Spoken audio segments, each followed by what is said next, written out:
Welcome to Talking Property. Today I'm joined by Australia's best property analyst, Louis Christopher, as we preview the 2022 Sydney property market.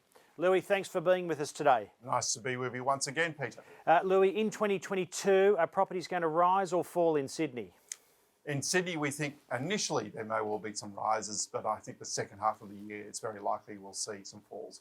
I say that forecasting is a bit of a mug's game, Louis, because there's so many dynamic factors that go into it that how can a forecaster be expected to anticipate everything? We look at the new variant that emerged in late 2021, for example, it tipped everything on its head again. What elements do you see in your forecasts and your scenarios that we should be watching next year?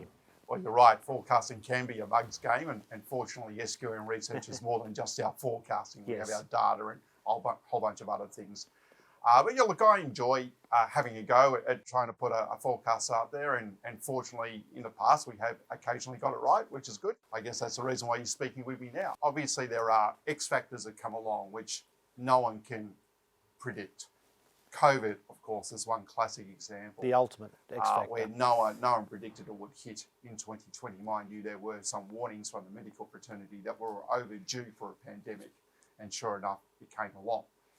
So all we can do is come up with what ifs. And you break it down into 4 scenarios, your 2022 forecast. That's right. And we might bring that slide up because that'll help our viewers understand what you're seeing as the key factors are, if that's all right. And look, I think it's worthwhile for our audience to understand what we actually do to get to 4 scenarios. As we start off with 20 scenarios that we think of that potentially could happen. So, for example, war with China, hyperinflation, deflation, various scenarios, and then we rule them out in terms of the plausibility as we see it. I'm glad they've been ruled out. That said, last year we had war with China as being a 5th possibility because it was heating up, and we're very concerned about the new US administration, how weak it was and whether China could actually take advantage of that.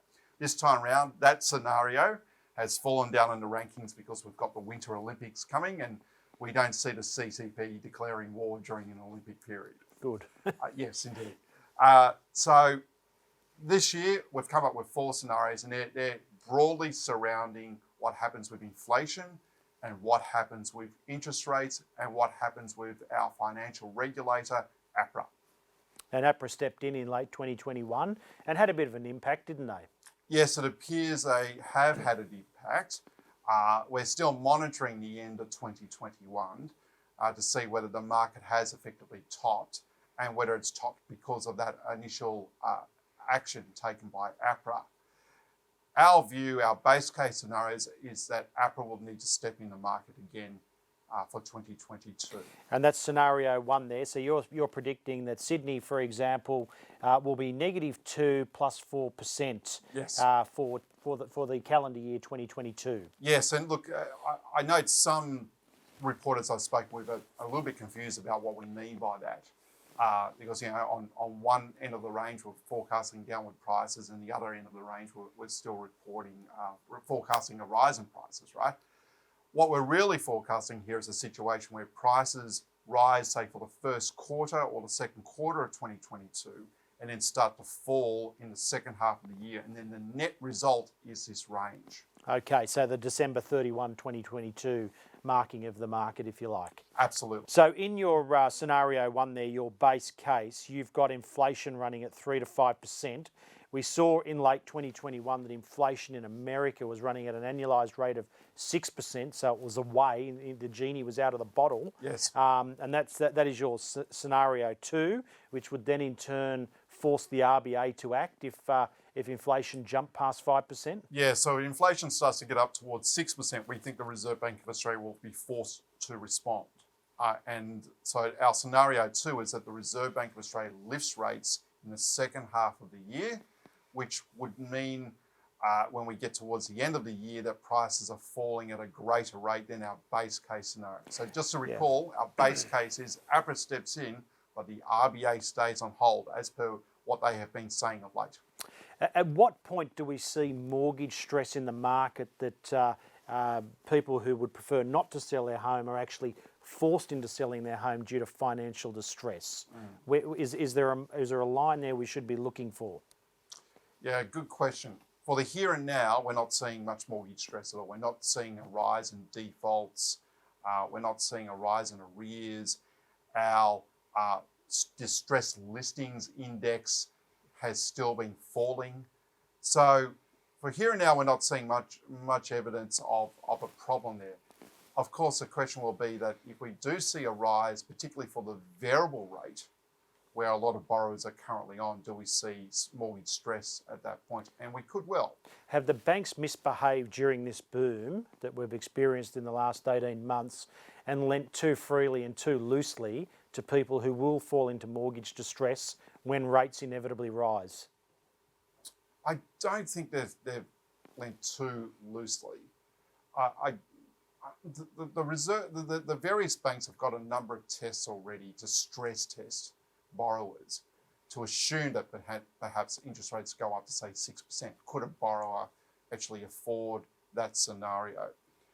I only see a situation where a lot of borrowers get into stress where if we were to see unemployment rise significantly, or interest rates do rise significantly, creating lots of unemployment and stress at that point. Is there a scenario where global interest rates continue to rise? So the Bank of England have raised their rates. The Reserve Bank of New Zealand, have moved twice, I think. Is that right? Yes. The Fed in America are talking about rate rises in 2022, and they've what they call tapering, which is not printing as much money. Yes. Can Australia continue to have this easy money policy while the rest of the world tightens? Is that plausible? It's plausible if we all go back into lockdown or have significant COVID restrictions, closures of international borders, closures of state borders affecting the economy. In that scenario, I believe that central bankers around the world will turn a bit of a blind eye to rising inflation because their focus will be trying to keep everybody employed through yet another difficult time. If we do get that, though, we're kind of kicking the can down the road. Inflation will still rise, and then in 2023, we'll have a significant issue on our hand. And I think in that type of scenario, then the central banks will like, okay, we need to really address inflation, and so we need to aggressively lift interest rates. So that could play out. Now, if we don't get these lockdowns, so we stay out of lockdown, and 2022 is a relatively good year on that front, I think central banks around the world will start addressing the issues surrounding higher inflation. So central banks are looking for society to normalise so their policy can go back to historical norms. Absolutely. Yeah. Louis, let's go back to the Sydney property market and on the ground. Houses have comfortably outperformed apartments over the last 3 to 4 years. During that boom of 2013 to 2016, apartments did rise in unison with houses to a fair degree in Sydney. Yes. That's when we kept hearing about dwelling undersupply in Sydney. Yes. That's clearly not the case anymore with towers in every suburb. Yes. New apartment towers, that is. So what can we expect going forward in terms of performance between houses and apartments? For 2022, our view is that most of the price corrections we get, and remember we're saying towards the second half of the year, will happen with freestanding houses in our view. For the unit market, we think it'll be a better year, particularly on the rental front and particularly for the inner city areas. Our assumption though behind this is that the international border stays open and we get a lift through net overseas migration flows, particularly for, say, international students. Now, if we don't get that, the unit market could have yet another hard year. Yeah, it seems that the federal government and the New South Wales state government anyway are really determined to get those international students through, to get the income that they generate, the labour shortages that they help alleviate. Yes. They will absorb dwelling oversupply. If we can bring up this slide here, this really does show the pain that the apartment sector has felt in comparison to house prices during COVID, doesn't it? Absolutely, it does. It clearly shows that houses have taken off, units have done nothing, and indeed in a number of inner city locations have fallen. So yeah, it has not been a great time to be a unit owner. And then on top of that, all the negative news surrounding structural quality issues on new builds. Indeed. So, again, don't want to put words in your mouth, but because the apartments have underperformed by such a large degree, and they are set for a surge of demand if and when the borders reopen, both in terms of rental demand and no doubt some people will move to Sydney and buy apartments, you're feeling pretty good about apartments, or much better about apartments for 2022? I believe so, but once again, this assumes we see net overseas migration flows pick up. There is a major affordability gap now between houses versus units in Sydney. The gap between the two property types is as wide as I've ever seen it. So units are due for a catch-up. They need a catalyst, of course. So hence the reason why I keep talking about net overseas migration.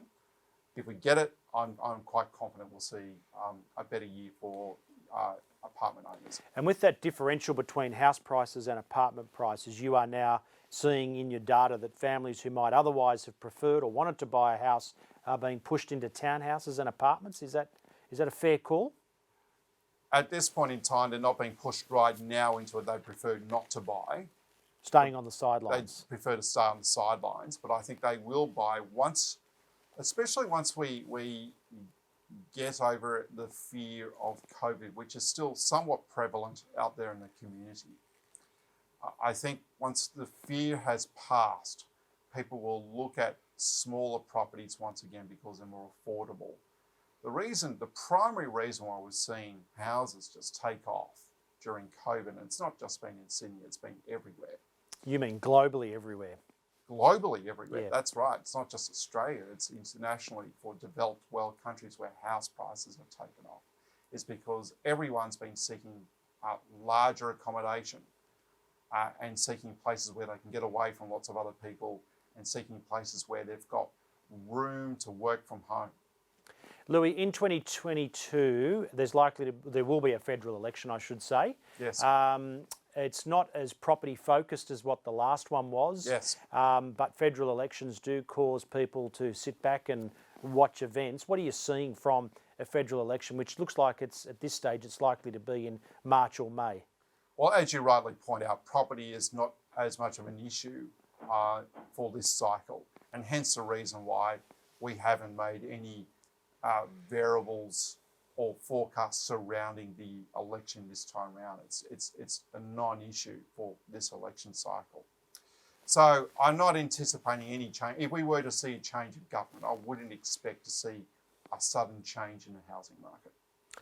In terms of best performers during 2022 in Sydney, what regions or suburbs or market niches are you seeing that will perform best? Our number one chief boom market that we think is going to continue on in 2022 is the Brisbane housing market. So our forecast there is that house prices or overall dwelling prices will rise between 8 to 14%, with houses once again doing better than units in Brisbane. Also on top of that, given the strong rises in Sydney and Melbourne house prices, there is an affordability benefit through moving to Queensland. It's a big gain at this point in time, despite the rises in Brisbane house prices as well in the last 2 years. Yeah. So I think people may well move for a multitude of reasons, hence the reason why we're a bit more positive on the Brisbane housing market over and above other capital cities for 2022. Louis, perish the thought, we do go through another lockdown in 2022 in Sydney. Can we expect the property market to continue powering through that issue, or is at some stage continual locking people down, impacting on their employment, income, etc.? Is that going to have an impact on the property market? Overall, we believe if we were to see another lockdown in 2022, it kind of depends when it happens. If we were to see it before APRA intervenes again, or the Reserve Bank of Australia lifts rates, I think it would force the RBA and APRA to stay on hold effectively, which would be stimulatory for the housing market. So in some respects, you would think, okay, another lockdown would be negative for the economy. Generally it is, but we can expect once again a stimulatory response from the powers that be to hold the economy up. and that would mean, therefore, house prices would likely do a little bit better than what we expect at this point. And just finally, Louis, in 2021, we saw two interesting trends, and that was listings on market were falling because properties were selling so quickly. Yes. But overall transactions were rising because vendors were getting the prices that they wanted, if not more. Yes. What do you see for transaction volumes and listing numbers in 2022 in comparison to 2021?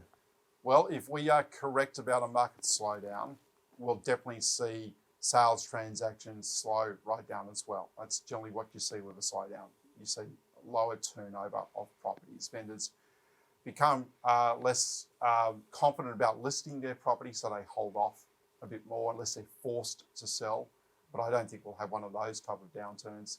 So yes, overall, I think for a slowdown year, sales transactions will fall.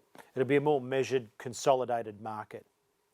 Yes, it will. It will. Now, in all this, we're not predicting like a real hard landing. And I think having APRA step into the market, they're doing it in part to avoid a hard landing. They're trying to aim for a soft landing. And we think the chances are reasonably good that we will see a soft landing for 2022.